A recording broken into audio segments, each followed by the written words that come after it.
Grammar Tips YouTube channel. Today I have come with the topic word and sentence. শব্দ দিয়ে বাক্য রচনা। লাভ মানে সবাই আমরা জানি, লাভ মানে হাসা। বাক্যটা দেখো, হি মেক্স মি লাভ। কেউ একটা জোকস বললো, আমরা হাসলাম। কিন্তু লাভ শব্দের পরে, লাভ ভার্বটার পরে যদি অ্যাড ব্যবহার হয়, তখন তার মানে হয়ে যাবে উপহাস করা। কিন্তু উপহাস করা বা ঠাট্টা করা, ঠাট্টা করা।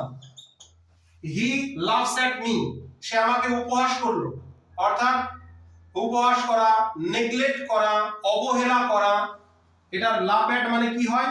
মক এট, মক এট বা জিআর এট বা নেগলেক্ট। তাহলে মনে রাখতে হবে, যদি লাভ হয়, লাভ ব্যবহার হয়, তাহলে শুধু হাসা বোঝাবে। কিন্তু লাভ অ্যাড যদি বোঝায়, তাহলে হাসি ঠাট্টা তামাশা অবহেলা করা বোঝাবে।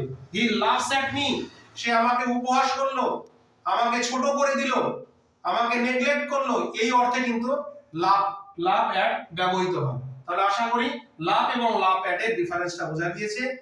ভিডিওটি কেমন লাগলো অবশ্যই কমেন্ট বক্সে জানাবে এবং লাইক, কমেন্ট, শেয়ার, সাবস্ক্রাইব